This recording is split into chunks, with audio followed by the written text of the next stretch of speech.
Mi hijo se rió de mí. Se rió en mi cara cuando yo no tenía nada, cuando me vio mudarme a una casa de alquiler que él consideraba una caja de fósforos. Pero la risa, esa risa de desprecio, se convirtió en mi fuerza. Me llamo Elvira, y esta es la historia de cómo, con mis propias manos, y un dolor que era un fuego silencioso en mi alma, construí más que una casa. Construí una fortaleza que mi hijo no pudo derribar, una fortaleza donde finalmente pude encontrar la paz que él me robó. Y ahora, él está parado en mi puerta, con una maleta en la mano y la misma sonrisa de siempre, creyendo que la vida es un juego que él siempre gana. No sabe que el juego ha cambiado. ¿De dónde me ves y a qué hora? Déjame tu comentario, dale me gusta. Y no olvides suscribirte a este canal para más historias que tocan el alma. Mi vida no siempre fue un mapa de cicatrices. Hubo un tiempo, muchos años atrás, en que todo era luz y promesas. Me llamo Elvira, y, si cierro los ojos, aún puedo sentir el calor de aquel hogar que construimos mi esposo, Carlos, y yo. No era una casa grande, sino una humilde vivienda en un barrio que olía a pan recién horneado y a la tierra mojada después de la lluvia. Era el hogar donde criamos a nuestro único hijo, Damián, y cada rincón de ese lugar estaba impregnado de amor y de sacrificios silenciosos. Carlos era un hombre trabajador, con las manos curtidas por el sol y el esfuerzo. Yo me dedicaba a coser por las noches, mientras Damián dormía, para complementar los ingresos de la casa. Nuestra meta era clara: darle a nuestro hijo todo lo que nosotros no tuvimos, que tuviera una infancia feliz, una buena educación, que no le faltara nada. Y Damián lo tenía todo. Era un niño alegre, un poco mimado, pero lo atribuíamos a ser nuestro único tesoro. Sus risas eran la música de nuestra casa y sus dibujos infantiles, los mejores cuadros que adornaban nuestras paredes. Recuerdo una mañana de verano, el aire vibrando con el canto de los pájaros. Damián, de unos 7 años, había manchado su camisa nueva con jugo de uva. En lugar de regañarlo, lo senté en mi regazo y, con una esponja y agua, limpié la mancha mientras le contaba cuentos sobre barcos piratas. Su rostro, iluminado por el sol que entraba por la ventana, es una imagen que guardo como una reliquia. Era el rostro de mi Damián, el niño que me hacía creer que todo valía la pena. El primer quiebre, la primera fisura en nuestra felicidad, llegó con la enfermedad de Carlos. Fue un golpe lento, cruel, cáncer. Los ahorros que teníamos para una futura jubilación y para los estudios de Damián se esfumaron en hospitales y tratamientos. Las noches de costura se hicieron más largas, las preocupaciones más pesadas. Aún así, Damián creció sin saber de nuestras angustias. Lo protegimos. Le dimos nuestra sonrisa más brillante cada mañana, aunque por dentro estuviéramos rotos. Le enseñamos a soñar, a aspirar a una vida mejor. El conocimiento es el único tesoro que nadie te puede quitar, le decía su padre. Y Damián, obediente, se esforzaba en sus estudios. Carlos murió cuando Damián tenía 16 años. Aquel día, el mundo se detuvo. La casa se sintió vacía. El silencio era un eco de su ausencia. Mi hijo, que siempre había sido un poco distraído con los asuntos de la casa, asumió el rol de hombre de la casa de la noche a la mañana, pero la pena era demasiado grande. Yo, sumida en un luto profundo, me aferré a Damián como mi única razón para seguir viviendo. Fue en ese momento de vulnerabilidad que la semilla de la injusticia comenzó a germinar. La herencia de Carlos, la pequeña casa y los pocos ahorros que quedaban pasaron a mi nombre. Sin embargo, Damián, influenciado por algunos amigos y un incipiente resentimiento, comenzó a insinuar que el dinero de su padre debía ser para él, para su futuro. Al principio eran comentarios inocentes. Mamá, con el dinero de papá podríamos comprarme el auto que quiero.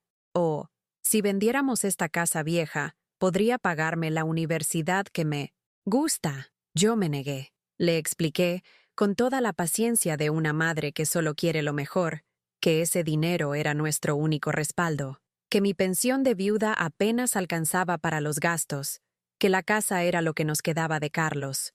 Pero Damián, mi dulce Damián, Se había convertido en un extraño. Sus ojos, que antes brillaban con inocencia, ahora reflejaban un brillo de ambición y egoísmo. La primera herida profunda se abrió en mi corazón cuando, una noche, me dijo, con un tono helado, que aún me estremece: «Mamá, me estás negando mi futuro. Me estás negando lo que es mío por derecho». En esa frase, sentí que la memoria de Carlos era traicionada y que mi sacrificio, mi amor incondicional, no valía nada. La herida estaba abierta y la vida, sin que yo lo supiera, se preparaba para echar sal en ella. La herida abierta en mi corazón no dejó de sangrar. Con la adolescencia, Damián se volvió distante. La casa que antes rebosaba de risas ahora se llenaba de un silencio pesado, roto, solo por el sonido de la televisión o el portazo de su salida. Él, mi Damián, aquel niño que solía buscarme para que le leyera cuentos, ahora me veía como un obstáculo, una carga. Sus peticiones se volvieron exigencias. El auto, la universidad privada, viajes con amigos. Cada deseo era presentado con la misma frialdad, como si yo fuera una máquina dispensadora de dinero. La gota que colmó el vaso de mi paciencia fue cuando, con 20 años, me anunció que se mudaría a un departamento que, según él, era más acorde a su estilo de vida. El alquiler, por supuesto, sería pagado por mí, con la excusa de que era mi deber como madre. Me sentí humillada, utilizada. Le rogué que no se fuera, que nuestra casa, la casa de su padre, era el único lugar seguro que teníamos. Pero él solo se rió, esa risa hueca y llena de desprecio, y me dijo que esa caja de fósforos era mi problema, no el suyo. Me miró a los ojos y vi en ellos la ausencia de cualquier vestigio de amor o gratitud. Era un completo extraño, y así me quedé sola, el nido vacío, el eco de un pasado feliz que se burlaba de mí en cada rincón. La casa se hizo inmensa, mi pensión no era suficiente para mantenerla y, al cabo de unos meses, tuve que tomar la decisión más dolorosa de mi vida: venderla. La casa de Carlos, el lugar donde se habían tejido nuestros sueños, tuvo que ser entregada. Las lágrimas cayeron sobre cada objeto, cada mueble, cada fotografía de un tiempo que ya no volvería. Con el poco dinero de la venta, pagué las deudas y con lo que me quedaba, busqué un lugar para vivir. Encontré un pequeño departamento en un barrio modesto. Era un lugar sin alma, sin historia, un simple refugio para mi dolor. Fue allí donde mi hijo me visitó por primera y última vez después de la venta. Cuando me vio en mi nuevo hogar, una mueca de desprecio se dibujó en su rostro. «Así que aquí es donde has terminado, mamá», me dijo, y luego estalló en esa risa estridente y llena de burla. Fue un golpe directo a mi alma, el sonido de la traición más profunda que una madre puede experimentar. Esa risa se grabó en mi memoria, una melodía amarga que resonaría en mi cabeza durante años. Después de eso, el contacto se hizo esporádico. Sus llamadas solo eran para pedir dinero, siempre con la misma voz de impaciencia. Yo, con mi corazón de madre, aún le enviaba lo poco que podía, privándome de cosas esenciales para que él no pasara necesidad.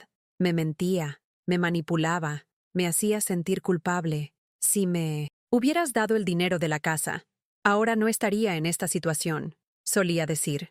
¿Y yo, tonta de mí?, le creía, pensando que yo era la responsable de su fracaso. Mi salud, tanto física como mental, se deterioró. La soledad, la traición, el miedo, todo se acumuló en mi cuerpo. Me sentía invisible, un fantasma en mi propia vida. Mis amigas, las pocas que me quedaban, intentaron ayudarme, pero yo me había encerrado en mi propio sufrimiento.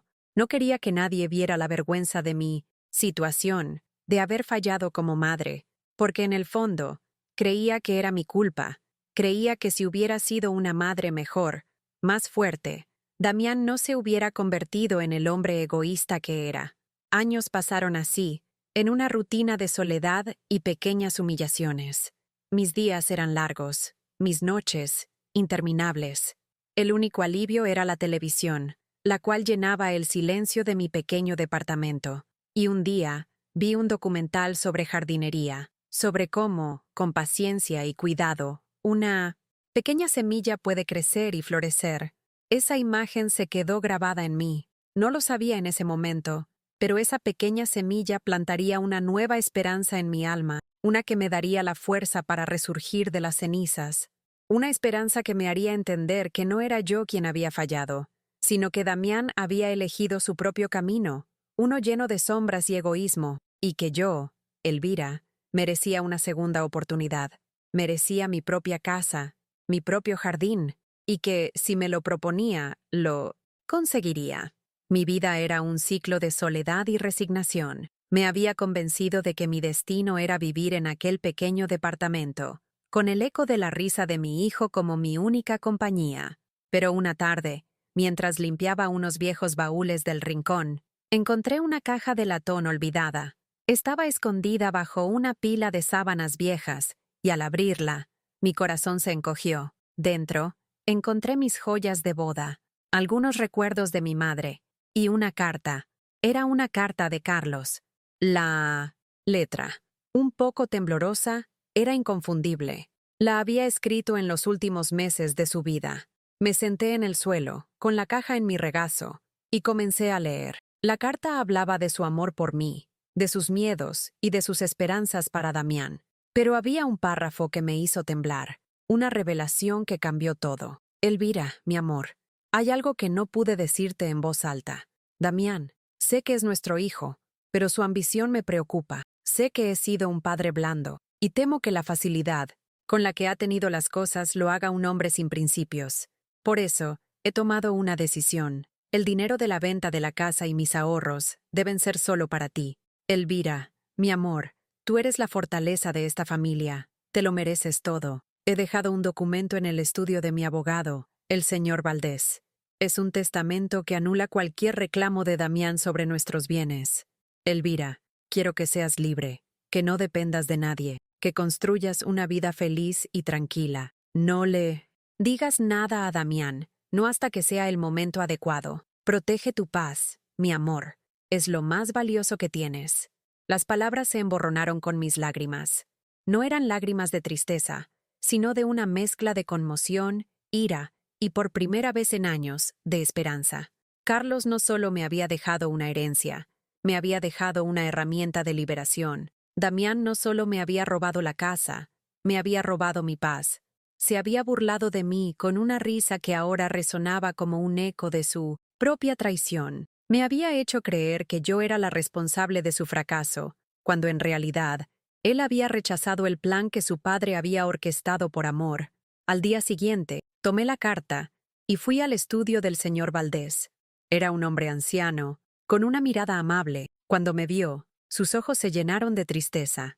Señora Elvira, sabía que este día llegaría. Su esposo fue un hombre prudente. El documento está aquí. Él me hizo prometer que no lo revelaría hasta que usted viniera a mí, con una razón justa y suficiente. Le conté todo. La venta de la casa, la risa de Damián, mi soledad. El señor Valdés asintió, su rostro una máscara de empatía. Su esposo no solo la amaba, la protegía. Él sabía que usted no se defendería, que su corazón de madre le haría sacrificarlo todo. Pero ahora, tiene una herramienta. Tiene el poder de recuperar su vida. Con la documentación en mano, mi mente se aclaró. La resignación se convirtió en determinación. El dolor se transformó en un propósito. Ya no era la mujer abandonada, la madre humillada. Era Elvira, la viuda de Carlos, la dueña de la herencia que mi esposo había dejado para mí. Decidí que no solo recuperaría mi dinero, sino que también construiría el hogar que mi hijo me había hecho perder, el hogar de mis sueños, el que mi esposo había planeado para mí.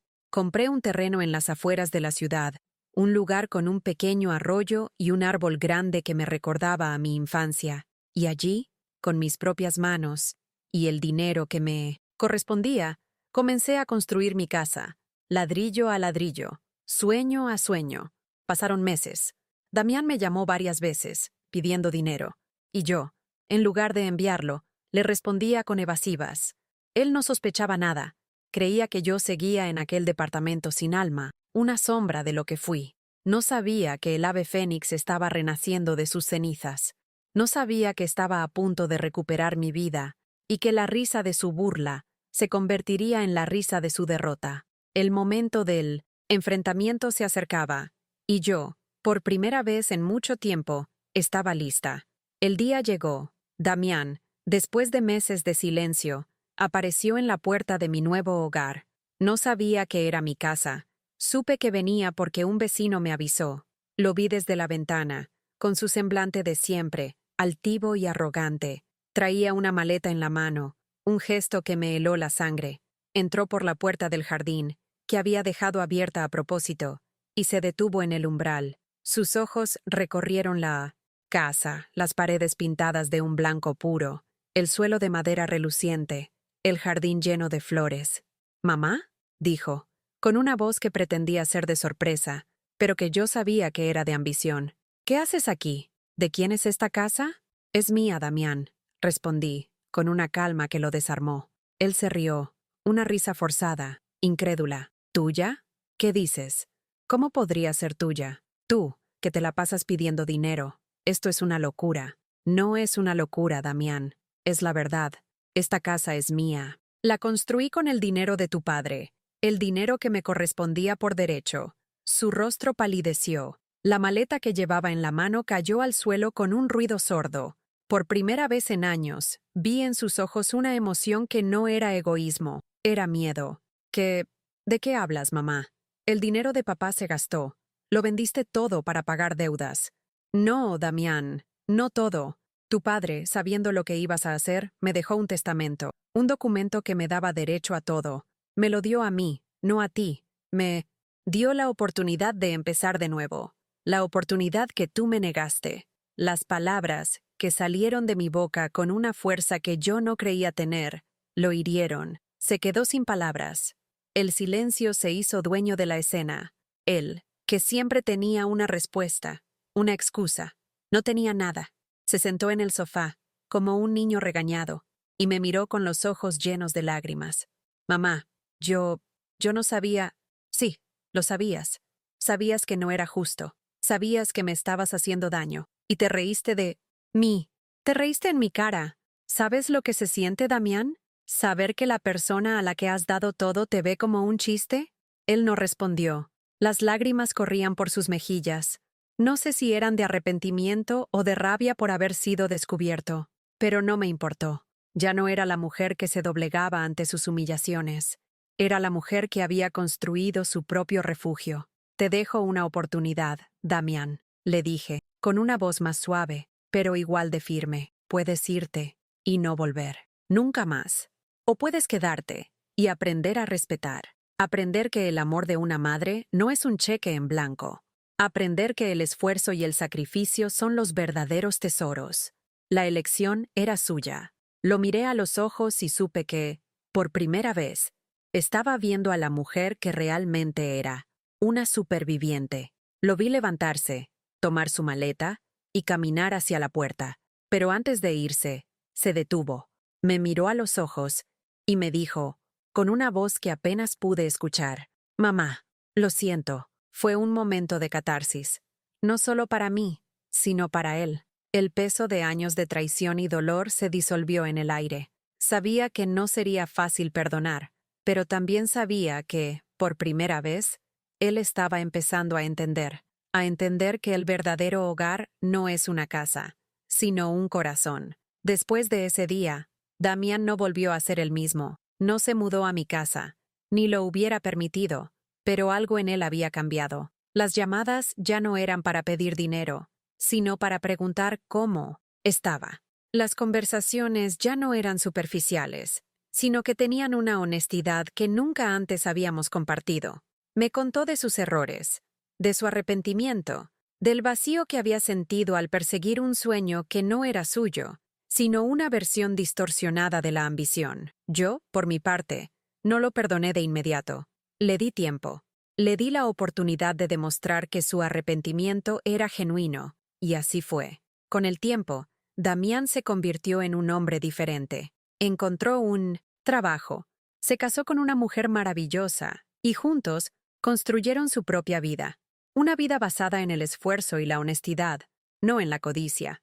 Un día, me trajo una maceta con una planta de jazmín. «Mamá», me dijo, «esto es para ti, para que tu casa huela a amor, no a arrepentimiento». Lo abracé. Por primera vez en años, sentí que mi hijo me amaba, que la herida que él había abierto comenzaba a sanar. El jazmín floreció en el jardín de mi nueva casa. Sus flores, blancas y delicadas, llenaban el aire con un aroma dulce y reconfortante. Cada mañana, me sentaba en mi porche, con una taza de té humeante en la mano, y miraba mi jardín, mi casa.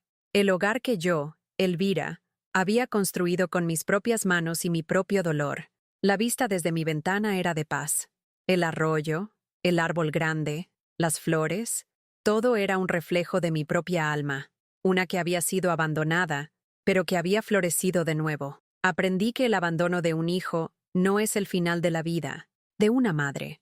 Es una herida profunda, sí, pero es una que, con paciencia y amor propio, se puede sanar. Aprendí que el verdadero hogar no es un techo, sino la paz que se encuentra en el corazón. Aprendí que la risa de desprecio puede ser la chispa que enciende el fuego de la redención, que la injusticia, si se enfrenta con dignidad y valentía, puede convertirse en la fuerza que nos impulsa a construir la vida que realmente merecemos.